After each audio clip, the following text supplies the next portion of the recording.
The other thing, be sure and remember, people, that they have been grossly misled, if not lied to, about Benghazi, keep your doctor, keep your insurance, IRS, all of that kind of stuff, because it'll make them think maybe we're being misled on the climate change issue. So just keep repeating that the true environmentalist out there, which is 80% of the population considers themselves an environmentalist, that you need to go and talk to those people and tell them that the true environmentalists have been misled on this issue. And you can get their attention. Now, the three good folks up here, Tom Weissmuller, he gives an annual regional weather forecast each November in New York City, on New York City radio, and Tom has a stunning track record that includes a couple of years ago, no snow, and then he also forecast the brutal snow and heavy snows with warm spikes in between of this past winter, and he did all of that before those things happened. So way to go, Tom. Dr. Hal here, he's the right climate stuff leader, and he is a real rocket scientist. I say genius, and he blushes. But he's been instrumental in solving all of those early rockets that blew up because they had such vibration problems. And not only did he do that, he laid out the software for how these pilots had to land those capsules on the moon so they wouldn't flip over. So you're going to hear a good story from him. We've got Colonel Cunningham sitting down here on the left. Walt and I go back a few years ago, having triggered a letter to NASA admonishing NASA for making unsubstantiated claims, alarmist claims about global warming. It got international attention, but then it faded pretty fast because it didn't have any impact on our commander-in-chief. He ignored it. And anyway, that's that. In addition to his bio that you have in the thing there, Walt has degrees in physics and geophysics, so he's more than just an ordinary astronaut. He's also a physicist, and he was founder of Earth Awareness Foundation and was also on the advisory board of the National Renewable Energy Lab for 5 minutes. Tom, go get him. Thank you very much, Leighton. Let's see if I can get these slides to work. Not quite. You all had this card in your packet, so my contact information is on there. So I'm not going to spend any more time on it. We have a world here. It's your world, but it's kind of been taken away by Al Gore and the IPCC. Now, how did they take it away? Well, they told you sea level was going to rise. In fact, this is the specter that you're getting. This is Heidi Cullum's book, Weather of the Future. This will never happen. Not in anybody's lifetime in this room or anybody anywhere else. But it does sell books. And that's one of the problems. We're being sold a bill of goods. This is let me go back into the past. About 130,000 years ago, 120,000 years ago, we had sea levels approaching what we have today, right up here. Then the giant glaciers formed when they started melting 18,000 years ago. Sea levels rose again, and now they've kind of flattened out. The IPCC is predicting something else. They're saying that by the end of this century, we're going to have 1 additional meter of sea level rise in their highest, what they call them representative concentration pathways. And they're related to CO2. More emissions, the greater the pathway. 1 meter is almost, it's about 40 inches.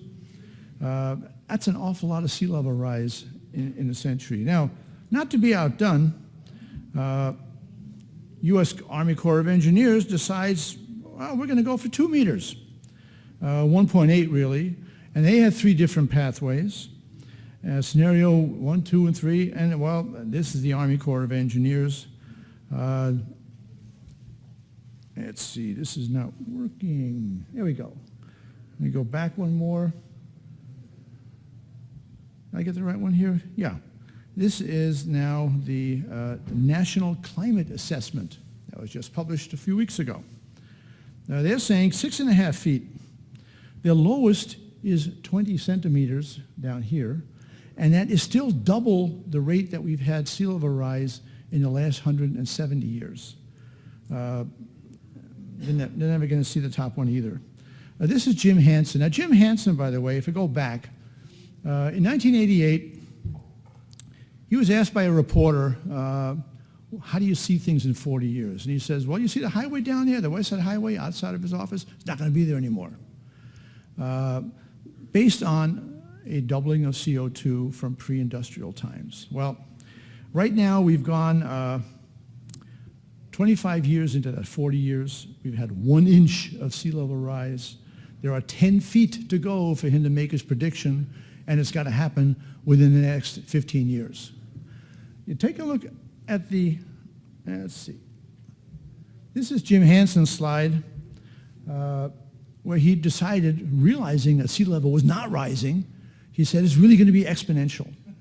So by the mid-century, it really isn't going to rise at all. He won't even be alive here, neither will I. And yet we're going to get 4 meters of rise. And this is meters, not feet, in the last 20 years of the century. Don't hold your breath on this one either. This is La Jolla. Now you heard about La Jolla this morning. Scripps Howard is there. I go back here, let's start it again. This is in 1872, the same piece of land. The sea level hasn't risen. I'll go through this one more time. Same beach, same place. So there is sea level rise, but not much. So what's really causing it?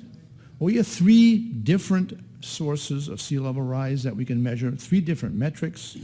We have tide gauges, we have American satellite and French satellite, and we have NVSat, which is the latest European satellite.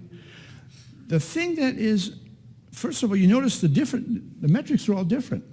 Tide gauges average about 1.7 millimeters a year. Topex Poseidon 3.1. NVSat is all over the place. But the characteristic they all have in common is they're all linear. They're all measuring a linear trend. And are they perfect? No. Let's see if I can. This is what a tide gauge looked like. This one happens to be up in New Hampshire. They're all over the world. Some of them have been around for a long time. Now, parts of the world have sea levels subsiding and raising. Why? Because the land next to it is subsiding or increasing. Some of them are more reliable. They've been around. There is a bias to them. Why is there a bias? Well, people tend to put tide gauges in where the sea level is, quote, rising or their land is dropping. So the coast of Norway doesn't have too many, but Holland has a lot because they're worried about it. So there is a bias in even the tide gauges, and they are direct measurement, and they are still linear. This is what the permanent sea level site from the British looks like. You click on your city, and you get a map that looks like that. And this happens to be New York City. It's linear. However, sea level is rising. Oh, why? They put their tide gauge on a battery in New York City. The battery is landfill, and they're putting buildings on that landfill. Well, they're going down. Near New York City, New Rochelle, Port Jeff, sea level is fairly static. This is a subset of that time period. Boston's the same, by the way. After 1960, Boston's sea level goes up because Boston is sinking. They put up 19 skyscrapers in 20 years. Let's see. Okay, here's the brilliant Axel Merner put together a way to really look at this. And what he did is he took all the tide gauges in the United States. He grouped them into parts where the land is uplifting, where the land is going down. You notice there's more of those. And in the center, you can actually tell what the real tide gauge, what the real measure of the sea level is as far as the tide gauges are concerned. The guy's a genius. This is what satellites do. And this is the other measure. This is Topex Poseidon. They fly over the ocean. They look at the ocean topography. It's very hard for radar, by the way, to reflect off a wave. Why? Because if the you have a high wave and the radar hits it, it bounces off and doesn't get reflected. So you have to increase the footprint that you're measuring. And when you do that, usually you have a lot of wave action in low pressure systems, which actually makes the sea level rise. There are all kinds of different changes that can happen. However, the measure is still linear. This is what the Topex-JSON group looks like in space. This is what the University of Colorado puts out as a measure of sea level rise. Again, it's linear. But look carefully at this area right here. Here we have in the late 1990s, and also here you have a tremendous increase in sea level. Let's see if I can get the dates right for this. Yeah, 1998 to 2011, big rise. The fall here, by the way, is due to rainfall falling on Australia. They had tremendous storms, and what it did is it replenished the Australian aquifers and didn't go back into the ocean. So you actually have a little drop in sea level here. Here's the other rise. Those rises are significant. Let's see. Axel Murner said, no, we got to change that chart and flatten it. Why? Because the stations were grounded improperly. There's a paper of his. I'll give you the citation for the paper in the Q&A if you need it. Axel Murner is quite correct, maybe not that severe, but we're going to find out how correct in a minute. This is the problem with the satellites. The satellites aren't that precise. The resolution, the best resolution is 23 millimeters in wavelength. You're trying to measure something 1 and 2 millimeters, and you're using a yardstick that can't measure it. It's like measuring this little box here with this yardstick, and it's quite difficult. And how do you do that? Well, you make 6,000 of these measurements, and you hope sooner or later you get it right. And that's exactly how they measure it with the low resolution they have on the radars. Tracking error is also in the 20 to 40 millimeter range, not good. This is the Europeans' answer, a flying boxcar. It's called NVSat. It has sub-millimeter resolution. This is what it looked like in the lab. NVSat, notice, is different. It actually, this is the raw data from NVSat a couple of years ago, about a 0.5 millimeter per year sea level rise, much lower than Topex Poseidon, which is in the 3 millimeter range. Well, how does that happen? What do we do about that? First of all, they adjusted NVSat a little bit. This is how precise it is, by the way. You notice the high points are always in January of each year. There's a 2 millimeter variation each year in sea level rise. This is very, very precise. Now, how come that happens? Well, first of all, we have something that's called the oceans expand when you heat them. Well, the view in January of the southern oceans is basically all water. This is courtesy of Guy Otwell. If you imagine the opposite, the winter view in the south, which is our summer view, you have Asia and North America, lots of land, but not a lot of ocean. So therefore, you have the sea level actually dropping because thermal expansion gets lower. So you have, within any given year, you have that 2 millimeter range. But you have a real precise satellite to show you, which is great. This is the original raw data from NVSat. Then they corrected it further. Here is the big problem. This is the sun.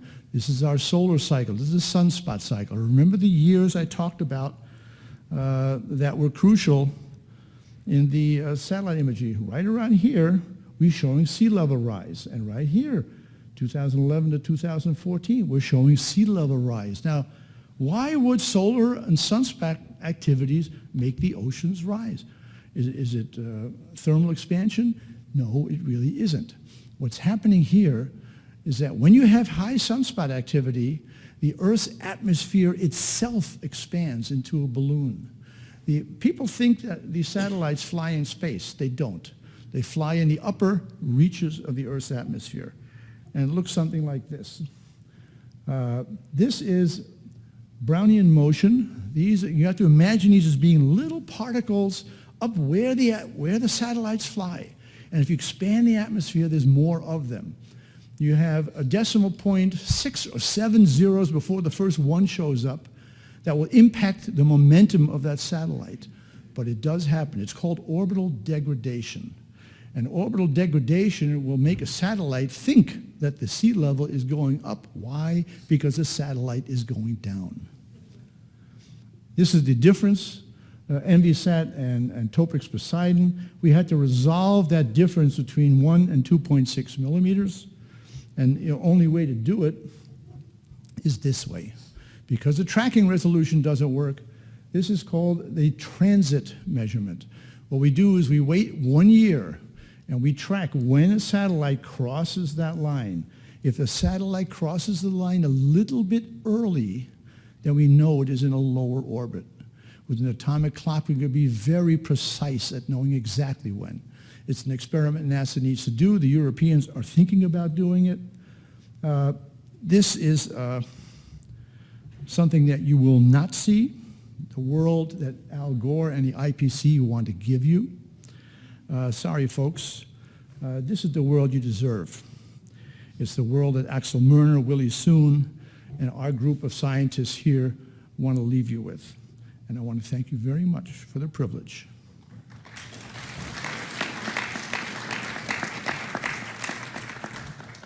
Now, Hal's going to come up here and talk about CO2 sensitivity.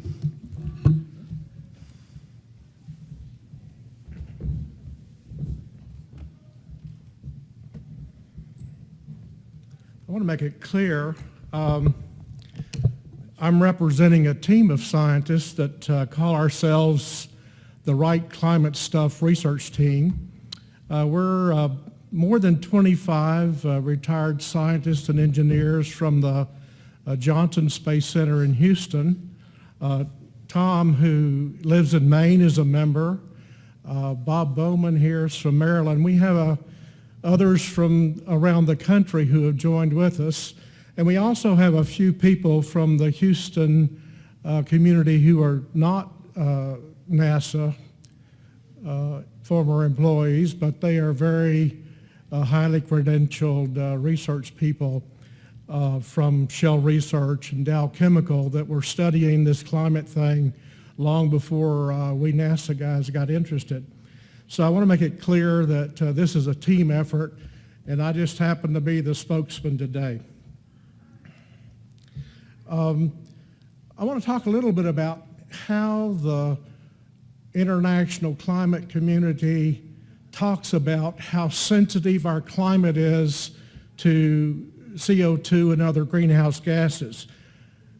The holy grail of climate science is trying to define something they call equilibrium climate sensitivity. And it's loosely defined as the global average temperature rise that will eventually result from doubling CO2 level in the atmosphere. If you read the IPCC reports, it's pretty loosely defined that way. And their more recent AR4 and AR5 reports are incomplete and misleading. The double CO2 level in the climate modeled solutions is artificially held constant. It's a step function forcing. But in actuality, the ecosystem of the Earth removes half of the CO2 emissions we put into the atmosphere every year, like clockwork. But in an equilibrium climate sensitivity solution, they're arbitrarily holding it constant, which is unrealistic. The other thing they don't tell you is that it takes more than 1,000 years for the climate to equilibrate to this artificial forcing and reach the final equilibrium sensitivity number. Our CO2 regulations are based on what's going to happen in the next 100 to 200 years. So equilibrium climate sensitivity is unrealistic, has nothing to do with our climate for the next 300 years. Yet that's what the EPA is using to regulate CO2 emissions. Things have really gotten out of kilter here.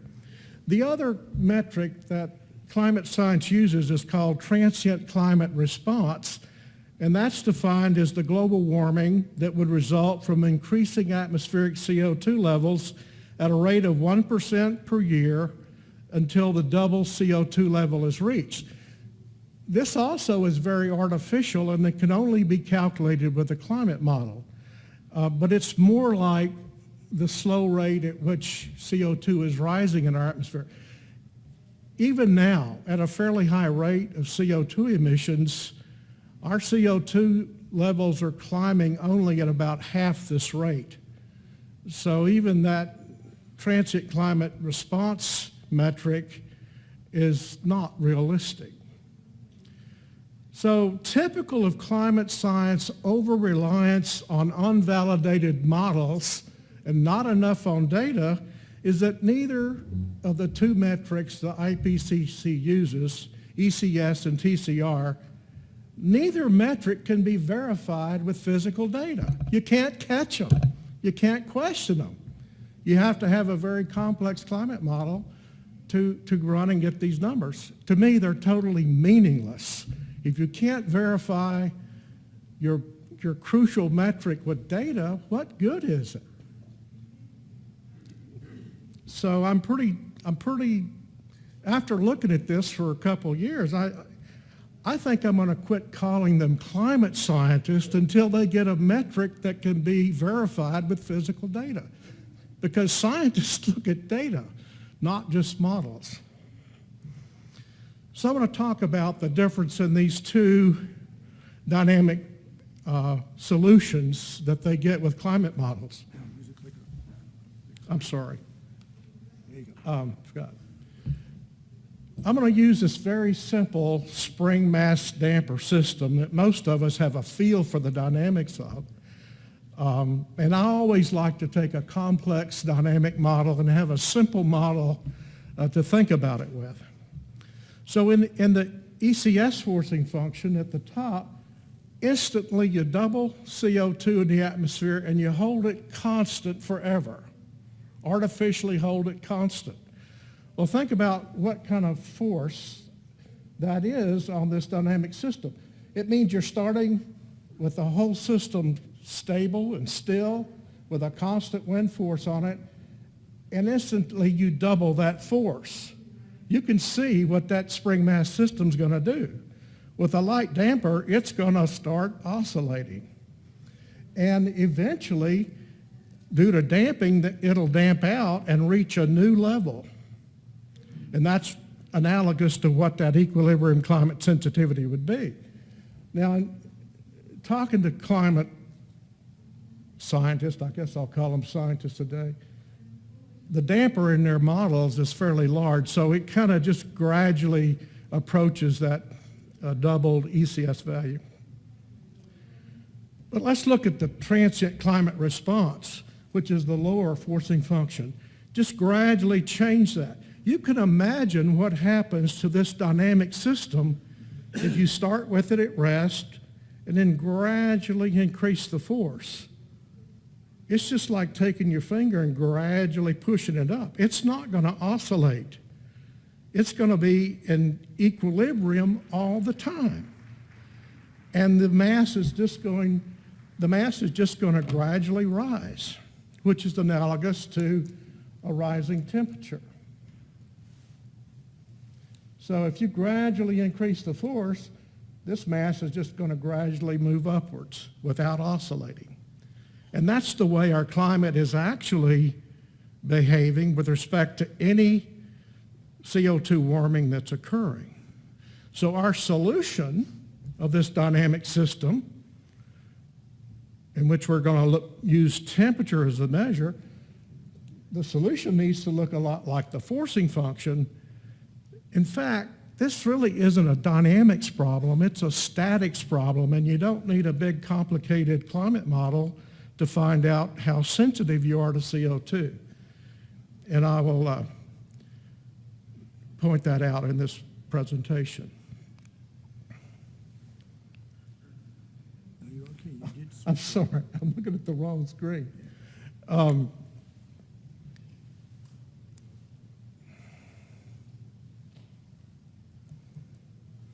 So what we did to get a verifiable climate, we defined a new climate sensitivity metric that we call transient climate sensitivity.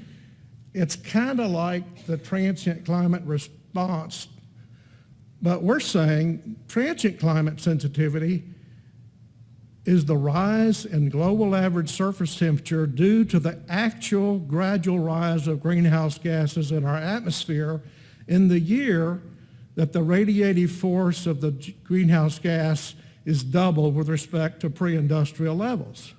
You can verify that because we have data on temperature, we have data on greenhouse gases, and we can find out, and we'll show you how we did it. We can define this TCS value for CO2 only, all greenhouse gases, or any specific greenhouse gas. If you're going to regulate CO2 and you're going to talk about how much damage you're going to avoid by regulating CO2, you need to separate the effect of CO2 from all the other greenhouse gases, because all the other greenhouse gases contribute about 60% of what CO2 does. And when the IPCC talks about ECS, they're usually talking about the effect of all greenhouse gases. So we need a CO2 only transient climate sensitivity value if we're going to talk about the benefits of regulating CO2 emissions. I want to put the double CO2 in perspective. This is where we started from, this very low level. That was CO2 in the atmosphere. This dashed green line is the CO2 level you need in the atmosphere just to get plants to grow. If you don't have that much CO2 in the atmosphere, plants start dying. And we're talking about starting at this very low level, near the critical limit for plant growth, and doubling it. And right now we're about 40% along the way to doubling it from pre-industrial conditions. This is what we allow on the space station for astronauts to breathe, 5,000 parts a minute. I think Walt said on Apollo, we didn't know as much about CO2. His alarm went off at 4,000 parts per million. And this is what you allow on submarines, 8,000 parts per million, and those guys are under the water for 6 months at a time. So in terms of toxicity to humans or any other animals, we're way down here. We're never going to get CO2 levels this high in the atmosphere. You could burn all the fossil fuels on Earth, and you're probably not going to get over 1,000 parts per million. So I want to put this doubling CO2 in perspective. This is the actual rise of CO2 in the atmosphere on a different scale. This comes from ice cores in the Antarctic. The blue part is what's been measured since 1979. And this is our projection for what's going to happen as fossil fuels become scarce. They're going to become more costly. We're going to have to go to alternate fuels. We predict, based on the economic analysis, that we're going to peak out at about 600 parts per million sometime in the next century. I'm going to have to get going here. I'm going to skip over the word charts and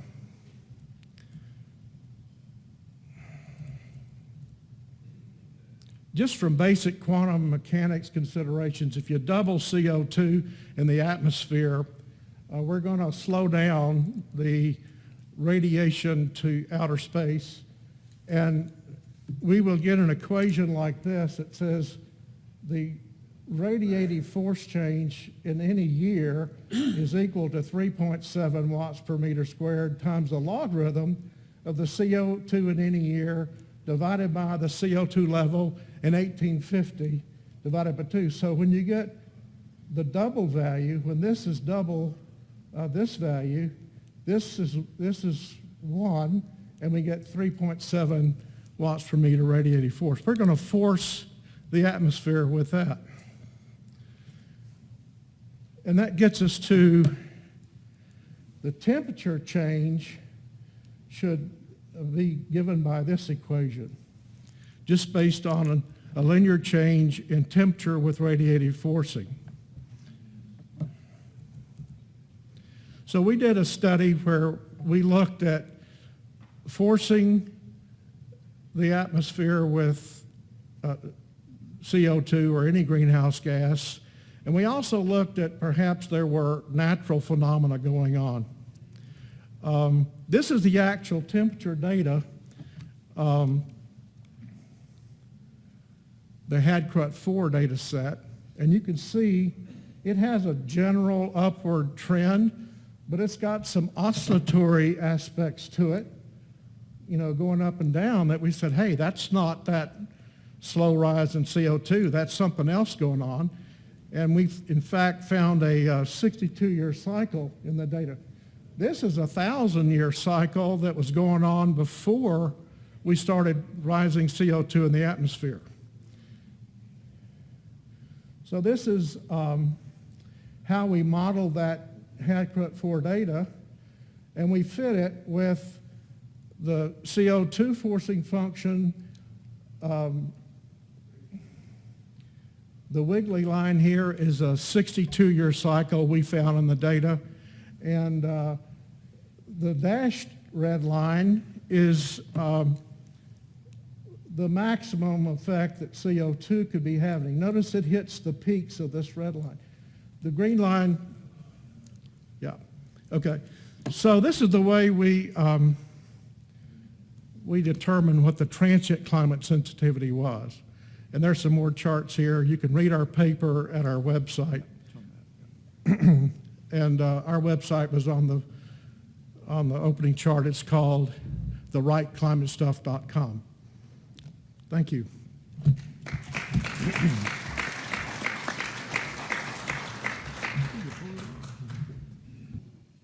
I didn't do that, they did. Well, I have to tell you this, that I'm honored to be here with real climate scientists. And even in the last 18 hours, I've heard so much here that just reaffirms the kind of beliefs that I've come to over the last 15 or 20 years as I've been interested. And while I'm not a climate scientist, I am a student of environmental science. And I consider myself an informed critic. While our home planet is, from orbit, it appears very small and fragile, but humanity has been adapting to continuously changing climate for the last 1,000,000 years. Climate science was a respected field of science up until about 30 years ago, and that's when alarmists began to ignore scientific discipline. Global climate change is a scientific question, and it's dependent on scientific data to understand it. Unfortunately, subjective opinion has been carrying the day. Excuse me. And human-caused global warming has become an issue that's been shaped by opinion, politics, and financial control. Well, I'm not here to make the scientific case against human-caused global warming, anthropogenic warming, AGW, climate change, climate disruption, or whatever the latest phrase is that alarmists are using to just promote their claim that humans are controlling the temperature of the earth. My fellow panelists and many others here already in the last day have disproven these alarmist claims. Their honest science enables me to battle on other fronts and discuss some other things that I believe we should be doing, climate scientists should be doing. Scientists have long known that the sun, the oceans, and variations of the Earth's orbit are the principal drivers of our changing climate. And while we may not fully understand all of the mechanisms or interactions that are involved, after hundreds of years of empirical data, that became an accepted theory of climate change. Well, as you know, scientists have always questioned accepted theories. Back in the 1980s, a small group of individuals became very concerned about the Earth's temperature and what it might do in the future. I hesitate to call them scientists because they abandoned the scientific principles by which their guess about future temperature increases and its cause could achieve scientific acceptance or rejection. Global warming alarmists focused on the small temperature increase since the Industrial Revolution, and they hypothesized that the tiny amount of carbon dioxide that humans were generating was controlling the temperature of our planet. Excuse me. Well, I guess I got to come on one at a time here. Well, okay, sorry about that. They could have made their case by collecting and making available solid evidence to support their hypothesis, and two, by defending their claims in the court of scientific inquiry, not in the court of public opinion. Instead, they refused to release their data that would permit other scientists to replicate their results, if that was possible. Today's public really doesn't know what to believe about when it comes to humans causing global warming. Politicians, in the absence of knowledge and understanding about climate science, have put themselves out on a limb from which they find it very difficult to retreat. The alarmists have managed to sell the media, the media and the public on human-caused global warming, and something that they've invented called consensus science. Those of us skeptical of those scientists' claims are labeled as climate deniers or fake experts or against climate change. Well, instead of presenting data to prove their hypothesis, the alarmists challenge skeptics like us to disprove that hypothesis. And while scientists are best qualified to deal with the scientific and the academic aspects of that question, all of us will suffer the financial consequences of actions that are taken based on bad science. Today's global warming war is a battle to avoid governmental control of energy consumption and the lowering of our standard of living. The temperature of our planet has been changing for 4.8 billion years. And both temperature and carbon dioxide levels are currently near their historical minimums. The last time they were both simultaneously at such low levels is about 300 million years ago. And about 500 million years ago, the carbon dioxide level was approximately 15 times higher than it is today. Even in the past 10,000 years, there have been many occasions when the temperature was higher than it is today. For the alarmist hypothesis to be accepted by scientific community, one, it must be confirmed by considerable evidence, and two, it must survive all attempts to disprove it. The alarmist hypothesis has not satisfied either of these criteria. Most of today's population is unable to distinguish between science and non-science, or between a hypothesis and a theory. The alarmists, they gained immediate traction with environmentalists, the green movement, the media, and eventually with many politicians.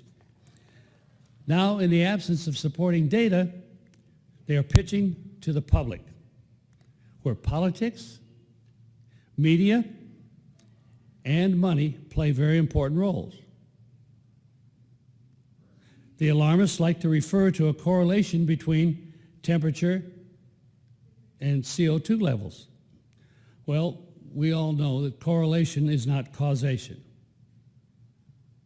But just in case, our friend Dr. Roy Spencer, who you may have heard already, excuse me, he studied the correlation between ocean temperature and UFO sightings.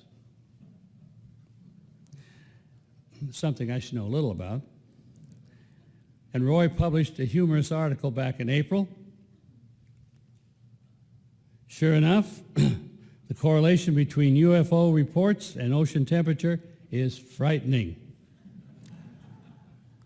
Does that mean that we can lower the Earth's temperature by reducing the number of UFO sightings? Well, the only thing that alarmists are able to cite in support of their simplistic hypotheses, I guess, are the mathematical models which they developed to prove that human-caused carbon dioxide is a dominant factor in controlling the Earth's temperature. Well, these climate models have never successfully predicted anything. And keep in mind, models are based on assumptions. That's opinions. If their bases for, if the bases for these assumptions are wrong, the results can never accurately predict future behavior. And as realists, we should be emphasizing that models are not data. Realists focus on empirical data and the scientific process, neither of which support the hypothesis that alarmists have dreamed up. And that is why alarmists resort to consensus science, politics, money. And along the way, they've convinced most of the media that humans cause global warming. They've convinced them that that is an accepted scientific theory. As realists, we've been fighting on the scientific front, and we are winning the scientific battle. With history, facts, and scientific theory all on the side of global warming skeptics like us, why is climate change still a controversial issue? Well, I think it's because this global warming war is being fought on a number of fronts. There's a scientific front on which we're winning. And there's the media front, the public perception front, and the political front, which now also encompasses education. Our challenge is to focus on the public's perception of global warming issues. And the real battle today, and where we appear to be losing, is on the media front. The media plays the most influential role in the public perception and to some degree with the politicians. We have allowed alarmists to seize the semantic high ground. That's a tactic that has helped move the subject away from the scientific arena and into the political and economic arenas. The media, the public, and most politicians have little scientific literacy, with some rare exceptions, I agree, and they show very little interest in gaining it. And that does not prevent the media from playing a major role in this fight. Many journalists are aggressively pushing human-caused global warming, and they influence a great many readers and listeners. Our challenge at this stage in this war is to engage the alarmists on the media front and bring the media and the public back to reality. Alarmists refuse to accept that today's weather is within historical, natural climate variability, and they are reluctant to admit that man has little control over nature. That is why global warming is sometimes referred to as a religion with the alarmists. To take global warming on faith, you have to reject empirical data and what we have learned about climate change over the centuries, and embrace the unproven hypothesis that humans are responsible for global temperature changes. These true believers in humans controlling the Earth's temperature cannot be reasoned out of their position. It was not reason that got them there in the first place. It was emotion and politics. Today, the politicization of science is pushing global warming fears in our universities and in K-12 education. For example, the new Common Core framework for science education states that fossil fuels are the cause of catastrophic global warming. Common Core is also saying that man, not nature, has been the main driver of climate change for most of the past century. While scientists are making it increasingly plain that humans have little influence over the Earth's temperature, the alarmists are still winning on the media front, the political front, and the public front, which means we have to do a better job of communicating. Realists need to engage the alarmists on the media front to bring the media and the public back to reality. We should all be telling the media, and the public not to just buy the opinions of others. That includes my opinion. Look at the empirical data themselves. Emphasize that empirical data is not just another opinion. Emphasize that man's historical ability to adapt to temperature changes and how energy consumption has raised our standard of living. Quit letting alarmists control nomenclature. We should emphasize that the argument is not about climate change. It's about the cause of climate change. When writing and speaking, we skeptics should consistently refer to the alarmist claims as human-caused global warming. Don't refer to it as anthropogenic warming, AGW, climate change, or climate disruption. We should make it plain that human-caused global warming is not a scientific theory. It's how the alarmists choose to look at the temperature change in the ongoing human-caused global warming war. This battle for public perception may be more critical than the scientific front. Human-caused global warming may be the biggest scientific myth-based scam in our history. And this fight should not be beneath the dignity of climate science realists, especially when we're dealing with the media. Thank you.